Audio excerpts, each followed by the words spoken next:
Dictation शुरू होगी 5 second बाद।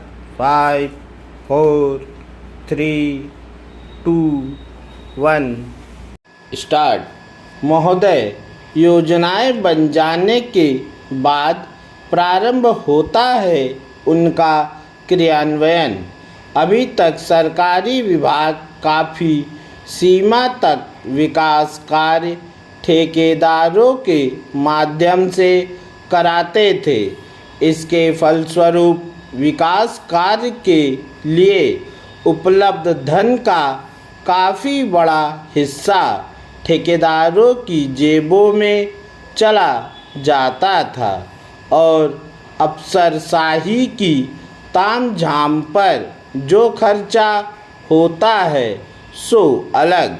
पंचायतों से यह अपेक्षा की जाती है कि वे ठेकेदारों से कार्य न कराकर स्वयं जनता की भागीदारी से कार्य का संचालन करेंगी, जिसमें स्थानीय योजना, स्थानीय संसाधन तथा स्थानीय कौशल का पूरा उपयोग किया जाएगा।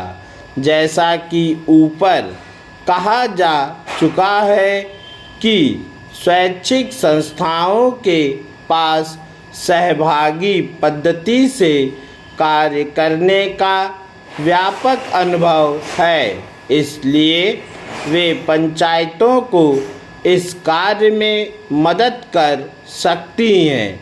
साथ ही विकास के कई ऐसे कार्यक्रम हैं जिसमें तकनीकी ज्ञान की आवश्यकता पड़ती है, जो या तो सरकारी विभागों के पास है या स्वैच्छिक संस्थाओं के पास। अतः इस दृष्टि से भी पंचायतें स्वैच्छिक संस्थाओं की सहायता ले सकती हैं। हर कार्य में जिसमें विकास के कार्य भी सम्मिलित हैं, मूल्यांकन तथा प्रबोधन की महत्वपूर्ण भूमिका होती है। हर कार्य का समय समय पर तथा कार्य की समाप्ति पर मूल्यांकन होना आवश्यक होता है, ताकि पता चलता रहे कि जिस तरह से योजना बनाई गई थी उसी तरह से कार्य हो रहा है या नहीं। साथ ही जिस उद्देश्य को लेकर कार्य प्रारंभ किया गया था उस उद्देश्य में हम सफल हो रहे हैं या नहीं। ज़्यादातर सरकारी कार्यों में कार्य की समाप्ति पर ही यह जानने के लिए निरीक्षण होता है कि कार्य पूरा हुआ या नहीं, मगर स्वैच्छिक संस्थाओं के कार्य का तरीका यह हुआ है कि वे समय समय पर परियोजना के विभिन्न चरणों में कार्य का प्रबोधन तथा मूल्यांकन करती रहती है, ताकि कहीं पर कुछ ठीक नहीं हो रहा है तो उसे समय रहते सुधारा जा सके।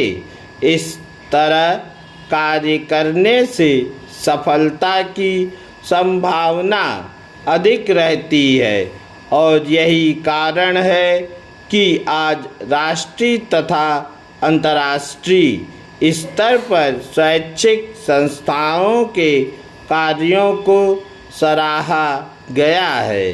अतः मूल्यांकन तथा प्रबोधन के कार्यों में भी पंचायतों को स्वैच्छिक संस्थाओं की मदद लेनी चाहिए। स्वैच्छिक संस्थाओं की उपरोक्त सभी कार्यों से भी अधिक महत्वपूर्ण भूमिका है। प्रशिक्षण की आंकड़े बताते हैं कि पंचायतों के ज़्यादातर चुने हुए लोग या तो अनपढ़ होते हैं या कम पढ़े लिखे। पूर्ण विराम।